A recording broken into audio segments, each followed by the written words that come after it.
அனைவருக்கும் வணக்கம். நம்ம இன்றைக்கி என்ன பார்க்க போகிறோன்னா, ரீசெண்டாக நடந்து முடிஞ்ச குரூப் 1 கொஷின்ஸ், அதோட ப்ரூஃப், அது எங்கேருந்து கேட்டிருக்காங்க, சரியா? அது எங்கேருந்து கேட்டிருக்காங்கன்னு நம்ம பார்க்கலாம். இப்போ பாருங்கள், ஃபஸ்ட் கொஷின் பாருங்கள். ஆக்சுவலாக இந்த கொஷின் பாருங்கள். 1 man 3 women 4 boys can do a piece of work 96 hours, ரைட்டாக? இந்த கொஷின் இருக்கு இல்லையா, டைம் அண்ட் ஒர்க்கில். இந்த கொஷின் எங்கேருந்து எடுத்திருக்காங்கன்னா,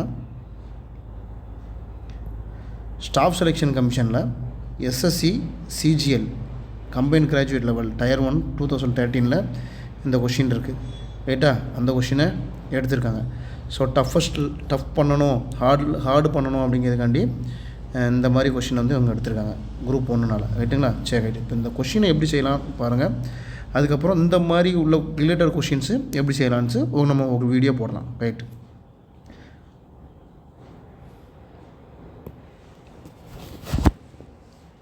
சம் பாருங்கள். அதாவது கொஷின் நீங்கள் எடுத்து பாருங்கள், உங்கள் கையில் வச்சுருக்கணும், அப்படின்னா தான் நல்லா கிளியராக இருக்கும், ரைட்டா? ஒரு மென்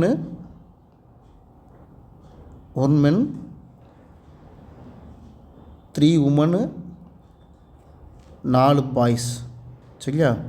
இவங்க வந்து ஒரு வேலையை 96 நாள் 96 ஹவர்ஸ் 96 மணி நேரத்தில் செய்வாங்கன்னு சொல்லியிருக்கு, ரைட்டா? அடுத்து ரெண்டாவது என்ன கொடுத்துருக்குன்னா, 2 மென்னு 8 பாய்ஸ் எவ்வளோ நேரத்தில் முடிப்பாங்கன்னா 80 ஹவரில், அதாவது 8 மணி நேரத்தில் முடிப்பாங்க, 80 மணி நேரத்தில் முடிப்பாங்கன்னு சொல்லியிருக்கு. அடுத்து வந்து 2 மென்னு 3 உமன் எத்தனை நாளில் முடிப்பாங்கன்னு கொடுத்துருக்கு, 120 மணி நேரத்தில் முடிப்பாங்கன்னு கொடுத்துருக்கு, ரைட்டா? கொடுத்துட்டு என்ன கேட்டிருக்குன்னா, உங்களுக்கு 5 மென்னு ப்ளஸ்ஸு 12 பாய்ஸ் சேர்ந்து இந்த வேலையை எவ்வளோ நேரத்தில் முடிப்பாங்க, இதுதான் கொஷின்ஸ், சரியா? ஓகே, இந்த மாதிரி கொடுத்தா என்ன பண்ணலான்னா, எப்படி செய்யணும்னா,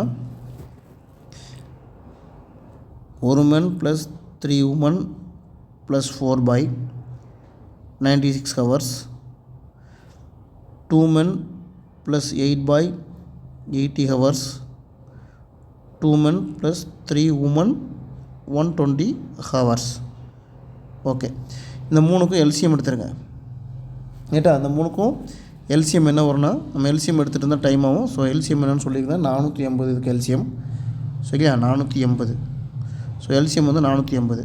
இதுதான் என்னென்னா டோட்டல் ஒர்க்கு, அவங்க செய்யக்கூடிய டோட்டல் ஒர்க்கு அல்லது டோட்டல் யூனிட் அப்படின்னு சொல்லுவோம், ரைட்? இப்போ பாருங்கள், 96 × 5 450 வரும், 96 × 5, ரைட்டா? அப்போது 80 × 6 480, ஸோ 6. அதுக்கடுத்து பாருங்கள், 120 × 4 480 வரும், ரைட்டா? ஸோ இது என்னதுன்னா, இவங்க மூணுக்கும் ஒரு நாள் செய்யக்கூடிய வேலையின் அளவு, சரியா? மூணுக்கும் ஒரு நாள் செய்யக்கூடிய வேலையின் அளவு, ரைட்? இப்போ இதிலேருந்து நம்ம வந்து இந்த சம்ம செய்யணும். ரெண்டாவது ஈக்குவேஷன் பாருங்கள், 2 உமன் ப்ளஸ் 8 பாய், ரைட்டா? அவங்களோட யூனிட் எவ்வளவு, 6, சரியா? 2 மென்னு 8 பாய் 6 யூனிட் வேலை செய்வார்கள், ரைட்டு?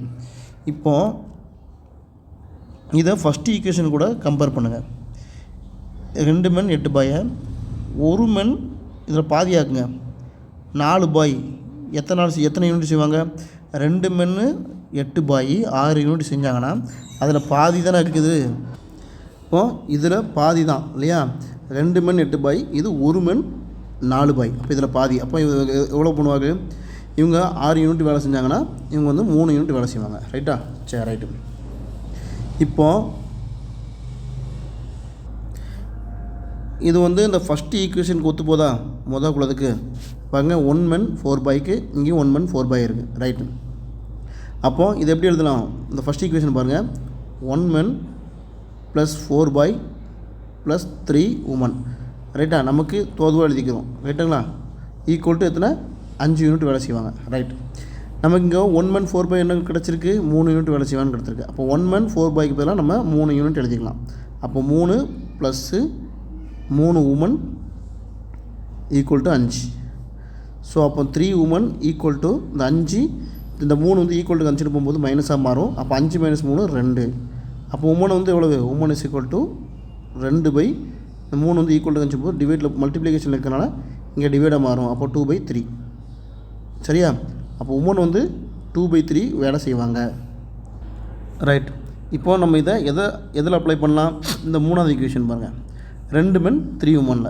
ஸோ அப்போ 2 men ப்ளஸ் 3 women எத்தனை யூனிட் செய்வாங்க? 4 யூனிட். ரைட்டா? அந்த ஈக்குவேஷன் இதை அப்ளை பண்ணுங்கள். 2 men ப்ளஸ்ஸு 3 women போல் எவ்வளவு? 2/3 இன்ட்டு 2/3 ஈக்குவல் டு 4. ரைட்டா? 3 கேன்சல் ஆகும். ஓகேவா? அப்போது 2 men ப்ளஸ்ஸு 2 ஈக்குவல் டு 4. இப்போ 2 men ஈக்குவல் டு இந்த 4 ப்ளஸ் 2 வந்து ஈக்குவல் டு கன்சிடர் போகும்போது -2 ஆயிரும். ஓகேவா? அப்போ 2 men இஸ் ஈக்குவல் டு 2. அப்போ men is equal to 2 by இந்த 2 ஈக்குவல் டு கன்சிடர் டிவைட் ஆகும். இப்போ 2/2 1. இப்போ நம்ம மென்னு கிடச்சிச்சு. men is equal to 1. இப்போ நம்ம என்ன கண்டுபிடிக்கணும்? பாய் கண்டுபிடிக்கணும். பாய் கண்டுபிடிக்கணும்னா நம்ம எதில் அப்ளை பண்ணலாம்? 2வது ஈக்குவேஷன் பாருங்கள். 2 men 8 பாய் இருக்குது. ஓகேவா? 2 men ப்ளஸ்ஸு 8 பாய் எத்தனை யூனிட் பண்ணுவாங்க? 6 யூனிட் பண்ணுவாங்க. 6 யூனிட். ரைட்டா? இந்த ஈக்குவேஷன். இப்போ நம்ம மென் என்ன கிடச்சிட்டு 1 கிடச்சிருக்கா? அப்போ 2 மென்னுக்கு பதிலாக 1 போடலாம். So 1 plus 8 bye equal to 6. ஓகேவா? அப்போ 8 பாய் ஈக்குவல் டு 6. இந்த 2 ஒன்றா 2 தான். ஓகேவா? 2 ஈக்குவல் டு கன்சிடர் போகும்போது மைனஸில் போகும். அப்போ -2. 8 பாய் இஸ் ஈக்குவல் டு 6 - 2 4. அப்போ பாய் இஸ் ஈக்குவல் டு எவ்வளவு? 4 டிவைட் பை இந்த 8 ஈக்குவல் டு கன்சிடர் ஆகும்போது டிவைடில் வரும். இப்போ 4/8 அடித்தா 1/2. ஸோ பாய் நமக்கு கிடச்சிட்டு 1/2 யூனிட் வேலை செய்வாங்க. ரைட். இப்போ சம் என்ன கொடுத்துருக்கு? 5 men 12 பாய் எத்தனை நாள் வேலை செய்வாங்க அப்படின்னு கொடுத்துருக்கு. சரியா? அப்போது 5 men ப்ளஸ்ஸு 12 பாய். ஓகேவா? 5 men 5 மென்னுக்கு பதில் என்ன போடலாம்? 1. ஸோ 5 × 1 ப்ளஸ்ஸு 12 பாய்க்கு பதில் என்ன போடலாம்? 1/2. ஓகேவா? 1/2 அடித்தா 6. அப்போ எத்தனை வருது? 11. 5 + 6 11. ரைட்டுங்களா? ஓகே. 11 யூனிட். அப்போது மொத்த ஒர்க் எவ்வளவு? 480. ஸோ 480 டிவைடட் பை இந்த 11. அதாவது 5 men 480க்கு மொத்த ஒர்க்கு. அந்த மொத்த ஒர்க்கு தான் 5 men 12 பாய் செய்யணும். அதான் கேட்டிருக்காங்க. ஸோ 480 நம்ம இதை சால்வ் பண்ணியிருக்கோம். 5 men + 12 பாய் எவ்வளோன்னா 11. ஸோ 480 டிவைட் பை 11 அடித்தா என்ன ஆகும்? 11 11 4 11 44 மீதி 4 3 11 33 மீதி 7 7/11. ஓகேவா? 43 7/11 ஹவர்ஸில் அவங்க தான் வேலையை முடிப்பாங்க. ரைட்டுங்களா? ஓகே. ரைட். ஆப்ஷன் பாருங்கள். 43 சி. இல்லையா? சி தான் ஆப்ஷன். 43 7/11 ஹவர்ஸில் முடிப்பாங்க. ரைட்டுங்களா? ரைட். அடுத்த கொஷின் பாருங்கள். அடுத்தது பாருங்கள்.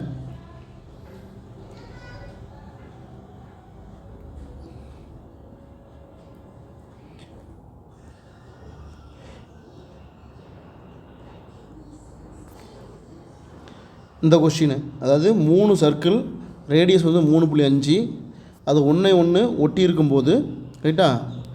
அது 3 ஒரு சர்க்கிளில் ஒட்டி இருக்கும்போது நடுவில் உள்ள பகுதியோட ஏரியா எவ்வளவுன்னு கேட்டிருக்காங்க. இடைப்பட்ட பகுதியின் பரப்பளவு எவ்வளோன்னு கேட்டிருக்காங்க. இந்த கொஷின் எங்கேருந்து எடுத்திருக்காங்கன்னா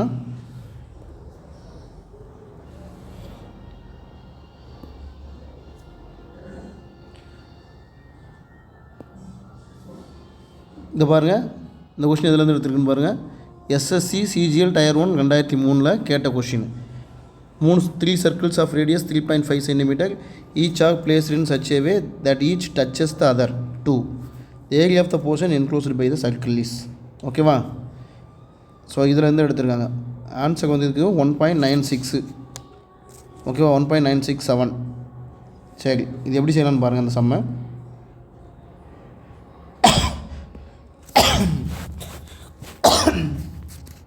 அதாவது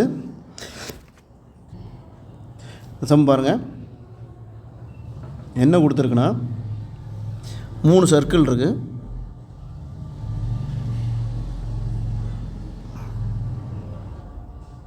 ரைட்டா? இந்த 3 சர்க்கிளோட ரேடியஸ் எவ்வளோனா, ஒரு சர்க்கிளோட ரேடியஸ் வந்து 3.5. ரேடியஸுங்கிறது நடுவில் வந்து எடுக்கக்கூடிய அளவு தான் ரேடியஸ். இது 3.5. ஓகேவா? அப்போ இது சரியா? அப்போ இது ஒரு 3.5. இது 3 இணைச்சிருங்க. என்ன கிடச்சிருக்கு? ஒரு ரைட் ஆங்கிள் ட்ரையாங்கிள் கிடச்சிருக்கு. ரைட்டா? சரி, ரைட்டு. அவங்க என்ன கேட்டிருக்காங்க? இந்த நடுவில் உள்ள ஏரியா கேட்டிருக்காங்க. சரிங்களா? அந்த நடுவில் உள்ள ஏரியா தான் கேட்டிருக்காங்க. இந்த நடுவில் உள்ள ஏரியா எப்படி கண்டுபிடிக்கலாம்னா, ஃபஸ்ட்டு நீங்கள் அந்த ரைட் ஆங்கிள் ட்ரையாங்கிளோட ஏரியா கண்டுபிடிங்க. ரைட்டாக? அந்த இதோட ஏரியா கண்டுபிடிச்சிட்டு அதுக்கப்புறம் என்ன பண்ணணும்னா,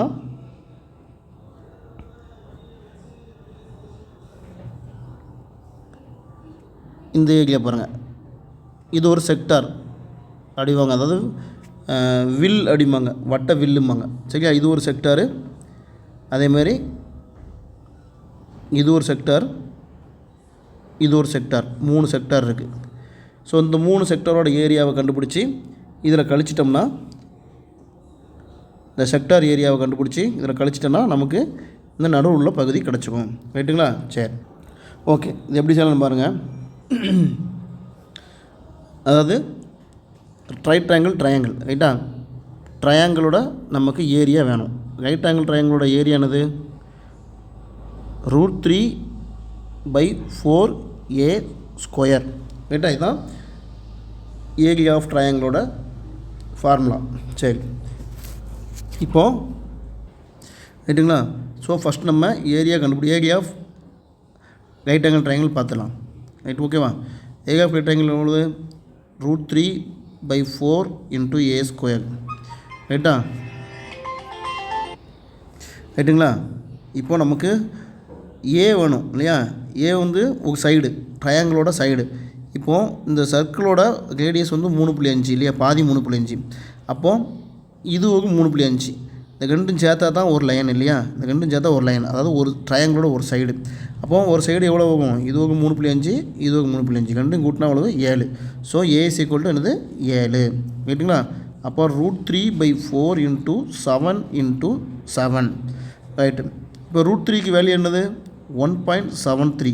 √3க்கு வேல்யூ ஓகேவா? × 7 × 7 / 4. ரைட்டுங்களா? இதை கால்குலேட் பண்ணி போட்டிங்கன்னா எவ்வளோ ஆகுனா 21.19. ரைட், ஓகேவா? அப்போ நம்ம ட்ரையாங்கிளோட ஏரியா கிடச்சிட்டு அடுத்து என்ன பண்ணணும்னா இந்த செக்டார் கண்டுபிடிக்கணும். சரியா? செக்டார் இங்கே பாருங்கள், இந்த ஒரு செக்டாரோட ஃபார்முலா என்னது? அதாவது என்ன செக்டார்னு என்னதுன்னா, இதுதான் வட்டம் இல்லையா? இந்த வட்டத்தை இப்படி வெட்டி எடுத்திருக்காங்க. சரியா? இதை தான் செக்டார்னு சொல்லுவோம். இதோட ஃபார்முலா என்னதுன்னா, இப்போ வட்டத்தோட ஏரியா என்னது? /r². ரைட்டா? இன்ட்டு இந்த வெட்டி எடுத்த பகுதி எப்படி நம்ம எழுதணும்னா θ/360. தீட்டாங்கிறது இந்த வெட்டி எடுத்தப்பட்ட பகுதி, 360ங்கிறது என்னது? அந்த மொத்த ரவுண்டோட அளவு என்னது? 360. ஸோ அதில் நம்ம வெட்டி எடுத்த பகுதி தான் தீட்டான்னு சொல்லுவோம். ரைட், ஓகேவா? ரைட். இந்த தீட்டா எப்படி கண்டுபிடிக்கலாம் அப்படின்னா, எப்படி இந்த தீட்டா வந்து இதில் வந்து 60 டிகிரி. சரியா? /r² × 60/360 அடித்தா அவ்வளோவும் 1/6. ஓகேவா? இப்போ /r², அதாவது 1/6/r². ஓகேவா? மொத்தம் இது வந்து ஒரு செக்டார், 3 செக்டார்னால × 3 கேன்சல் பண்ண எவ்வளோ ஆகும்? 1/2/r². ரைட்டா? சரி, இப்போது இது தீட்டா வந்து எப்படி 60 டிகிரி அப்படின்னு கண்டுபிடிக்கிறது உங்களுக்கு தெரியணும். ஓகேவா? அப்போ பாருங்கள், ஒரு முழு வட்டத்தோட ஆங்கிள் வந்து எவ்வளோனா 360 டிகிரி. அதேமாதிரி ஸ்கொயரோட ஆங்கிளும் 360 டிகிரி தான். ஓகேவா? ரெக்டாங்கிள் எடுத்துக்கோங்க. ரெக்டாங்கிளோட முழு ஆங்கிள் எவ்வளோன்னு பார்த்தாச்சுன்னா 360 டிகிரி. ரைட்டா? இந்த ரெக்டாங்கிளை பாதியாக பிடிச்சா என்னது? அதுதான் ட்ரையாங்கிள். இந்த ரெக்டாங்கிளை பாதியாக பிரித்தா அதான் ட்ரையாங்கிள். இங்கே பாருங்க, இந்த ஸ்கொயரை பாதியாக பிரித்தா அதுதான் ட்ரையாங்கிள் கிடைக்கும். ஸோ அப்போ 360 பாதி எவ்வளவு? 180 டிகிரி. அப்போது ரெக்டாங்கிளோட ஆங்கிள் எவ்வளோன்னு கேட்டாச்சுன்னா 180 டிகிரி. ரைட்டுங்களா? ஓகே. இப்போது இங்கே எத்தனை இருக்குது? இதேமாதிரி செக்டாரு இந்த முக்கோணத்தை எத்தனையாக பிரிச்சுருக்காங்க? 1 2 3 பிரிச்சுருங்க ரைட்டா. அப்போ 180 டிவைடட் பை 3 எத்தனை 60 டிகிரி. ஓகேவா. ஸோ நமக்கு செக்டாக் வந்து எவ்வளவு 60 டிகிரி. அதனால தான் நம்ம அந்த டீட்டாக்கு பதிலாக 60 போடுறோம் ரைட்டா. இப்போ நமக்கு என்ன கிடச்சிருக்கு, சால்வ் பண்ணால் ½ பை ஆர் ஸ்கொயர். இது இந்த செக்டாரோட ஏரியா என்ன சொல்லிக்கு, நம்ம இந்த ட்ரையாங்கிளோட ஏரியாவிலேருந்து இந்த செக்டாரோட ஏரியாவை கழிச்சோம்னா நமக்கு இந்த உள்ள பகுதி கிடச்சிடும் ரைட்டா. ரைட். இப்போது ட்ரையாங்கிளோட ஏரியானது என்ன கிடச்சிருக்கு 21.19 மைனஸ் செக்டாரோட ஏரியா எவ்வளவு, இது சால்வ் பண்ணுங்கள். ½ இன்ட்டு பைக்கு வந்து என்ன வேல்யூனா 3.14 இன்ட்டு ஆர் ஸ்கொயர். ரேடியஸ் வந்து எவ்வளவு 3.5. அப்போது 3.5 ஸ்கொயர் ரைட்டுங்களா. ரைட்டுங்களா. ஸோ செக்டாரோட ஏரியானது ½ 3.14 3.5 ஸ்கொயர். ஓகேவா. இது சால்வ் பண்ணால் எவ்வளோ கிடைக்குன்னா 19.23 கிடைக்கும்.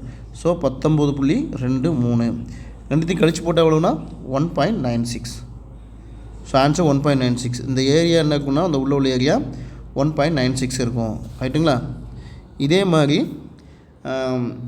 மாதிரி மாடல் உள்ள சம்ஸ்னால் நம்ம அடுத்த கிளாஸில் நான் நடத்தி போடுறேன். நீங்கள் சேனல் சப்ஸ்கிரைப் பண்ணுங்கள். அப்போ தான் அது வந்து உங்களுக்கு காட்டும். ஸோ நீங்கள் அதை பார்க்கலாம் சரியா. இந்த மாதிரி சம்மு எப்படி செய்யலாம் அப்படின்ட்டு நான் அடுத்த ஒரு வீடியோ போடுறேன். அதுமாதிரி இந்த டைம் அண்ட் ஒர்க்கில் இந்த குரூப் 1ல் கேட்ட கொஸ்டினுக்கு ரிலேட்டடாக எப்படி கொஸ்டின் இருக்குதுன்னு சொல்லிட்டு அதையும் நம்ம வந்து செஞ்சு போடலாம். நீங்கள் சப்ஸ்கிரைப் பண்ணுங்கள். அப்படின்னா தான் உங்களுக்கு வந்து அந்த முன்னால் வந்து தெரியும். ஸோ நீங்கள் கரெக்டான டயத்தில் பார்க்கலாம். ரைட். Okay, thank you. இந்த 2 கொஷின் மட்டும்தான் கொஞ்சம் டஃபஸ்ட்டு கொஷின்ஸு. இது ஸ்டாஃப் செலெக்ஷன் கமிஷன்லேருந்து எடுத்திருக்காங்க, அதுலேருந்து கொஷின் எடுத்திருக்காங்க. மீதி கொஷின்ஸ்னால் ஈஸி தான், அது நீங்கள் எல்லாம் சால்வ் பண்ணிடுவீங்க ரைட்டுங்களா. மேக்ஸிமம் இந்த 2 தான் உங்களுக்கு வந்து இதில் டஃப்பாக கேட்டிருக்கு. ஸ்டாஃப் செலெக்ஷன் கமிஷன்லேருந்து எடுத்து போட்டிருக்காங்க இந்த கொஷின்ஸை. ரைட். தேங்க்யூ.